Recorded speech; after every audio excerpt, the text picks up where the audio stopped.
ದುಷ್ಟರನ್ನ ದಮನ ಮಾಡಿ ವಿಜಯಶಾಲಿಯಾದ ವಿಜಯದಶಮಿಯಮ್ಮ ಇವತ್ತು. ನವರಾತ್ರಿ ದಿನದಂದು ಚಂಡ ಮುಂಡ ರುಂಡವನ್ನೇ ಚಂಡಾಡಿ ಚಾಮುಂಡಿ ಆದಿ ರಾಮರಾಜನ ಕನಸನ್ನ ಹೊತ್ತು ನನ್ನ ತಂದೆ ಧರ್ಮದ ದಾರಿಯಲ್ಲಿ ನಡೀತಾ ಇದ್ದಾರೆ. ಅವರನ್ನ ರಕ್ಷಿಸುವ ಭಾರ ನಿನ್ನದು ಮಾತೆಯಿಂದ ಬೆಳೆದಿರ್ತಿರುವ ನನ್ನ ತಮ್ಮನನ್ನ ರಕ್ಷಿಸುವ ಭಾರ ಕೂಡ ನಿನ್ನದೇ ಆಗಿದೆ ಅಮ್ಮ, ನೆಮ್ಮದಿಯಾಗಿದೆ.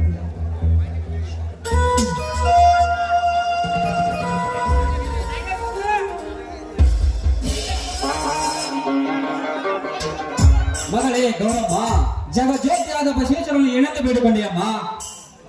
ಬನ್ನಿ ಅಪ್ಪ, ನವರಾತ್ರಿ ದಿನದಂದು ಚಂಡ ಮುಂಡ ರಕ್ತವನ್ನ ಚಂಡಾಡಿ ರಕ್ತವನ್ನ ಕುಡಿದು ವಿಜಯಶಾಲಿಯಾದ ಈ ತಾಯಿ ಈ ಕಲಿಯುಗದ ರಕ್ತವನ್ನ ಕುಡಿಯುವುದಕ್ಕೋಸ್ಕರ ಮತ್ತೆ ಹುಟ್ಟಿ ಬಾ ಅಂತ ಆ ದೇವರಲ್ಲಿ ಬೇಡ್ಕೊಂಡಿದ್ದೇನೆ. ಎಂತ ವರವನ್ನು ಬೇಡಿಕೊಂಡೆ ಮಗಳೇ? ವೇದವತಿ ಎಂಬುವರ ಸೀತೆಯ ಅವತಾರದಲ್ಲಿ ಅಗ್ನಿ ದೇವತೆಯಾಗಿ ಹುಟ್ಟಿ ಜನಕರಾಜನ ಮಗಳಾಗಿ ಶ್ರೀರಾಮನ ಸತಿಯಾದಂತೆ ರಾಮರಾಜ್ಯದ ಸ್ಥಾಪನೆಗೆ ನೀನು ಆಯ್ಕೆಯಾದಂತೆ ಉತ್ತಮವರನ್ನ ಕೈ ಹಿಡಿದು ಈ ನರಮಾನವರನ್ನು ದೇವಮಾನವಾಗಿಸುವ ಶಕ್ತಿ ಈ ತಾಯಿ ತಂದೆ ನಿನಗೆ ದಯಪಾಲಿಸಲಮ್ಮ, ದಯಪಾಲಿಸಲಿ. ಅಪ್ಪ, ಸಂತೋಷವಾಯ್ತು ಅಪ್ಪ. ಈಗಿನ ನುಡಿಯನ್ನು ಕೇಳಿ ಸಂತೋಷವಾಯ್ತು. ಎಂತ ಕಡುವೈರಿಯಾದ್ರೂ ಕೂಡ ಕೇಡು ಬಯಸುವವರಿಗೆ ಸೇರಿ ತೀರಿಸಿಕೊಳ್ಳುವ ಛಲ ನನ್ನಲ್ಲಿ ಇರಬೇಕಾದ್ರೆ ಅಪ್ಪ, ನಿನ್ನ ಮಾತು, ನಿನ್ನ ನುಡಿ ನನಗೆ ಯಾವತ್ತಿದ್ರೂ ಅಮರವಾಣಿಯಾಗಿ ಉಳಿತೆ ಅಪ್ಪ. ಪ್ರಸಾದವನ್ನ ಸ್ವೀಕರಿಸಿ.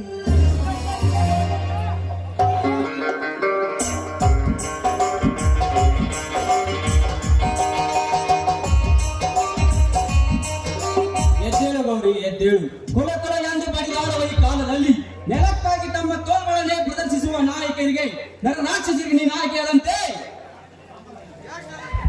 ರಾಮ ಲಕ್ಷ್ಮಣಂತರ ತೇಜೋಮಯವಾಗಿರುವ ನಿನ್ನ ತಮ್ಮಂದರಿಗೆ ನೀನೇ ತಾಯಾಗಿ ಪಟ್ಟ ಮನೆಗೆ ಜಿಟ್ಟೆಯನ್ನಾಗಿ ಬಾಳಿ ಈ ರಮಾನಂದನ ಮನೆ ಉತ್ತಮರ ಮನದನೆಂದು ಅವರಂತೆ ಕೀರ್ತಿತ. ಆಯ್ತಪ್ಪ, ಧರ್ಮವೇ ನನ್ನ ಉಸಿರು ಎಂದು ಹಸಿರು ನಿಸಾನೆ ತೋರಿಸಿ ಧರ್ಮದ ದಾರಿಯಲ್ಲಿ ನಡೆದಿರುವ ನಿಮ್ಗೆ ನಾನು ಯಾವತ್ತೂ ಕೇಡು ಬರೆಯಲಾರೆ ಅಪ್ಪ. ಯಾವತ್ತೂ ನಿಮಗೆ ಅಪಕೀರ್ತಿ ತರಲಾರೆ. ನೀವು ಮನೆತನ ಉತ್ತಮರ ಮನೆತನ ಅಂತ ಹೆಸರು ತರ್ತೀನಿ ಅಪ್ಪ, ಹೆಸರು ತರ್ತೀನಿ. ಸಂತೋಷ ಮಗಳೇ, ಸಂತೋಷ. ನಿನ್ನ ತಲೆಯ ಮೇಲೆ ಅಕ್ಷತೆ ಹಾಕಬೇಕೆಂದರೆ ನಿನ್ನ ತಾಯಿಯ ನೆನಪಮ್ಮ, ನಿನ್ನ ತಾಯಿಯ ನೆನಪು. ಅಪ್ಪ, ಆದದ್ದು ಆಯ್ತು, ಅದನ್ನ ಮರ್ತು ಬಿಡಪ್ಪ. ಮುಂದೇನಾಗಬೇಕು ಅದನ್ನ ಯೋಚನೆ ಮಾಡ್ಬೇಕು. ನೋಡು, ತಮ್ಮಂದಿರು ಟ್ಯೂಷನ್ಗೆ ಹೋಗಿದ್ದಾರೆ. ಅವನ್ನ ಕರೆದುಕೊಂಡು ನಾನು ಬೇಗ ಬಂದ್ಬಿಡ್ತೀನಿ ಅಪ್ಪ. ಆಗಲ್ಲಮ್ಮ.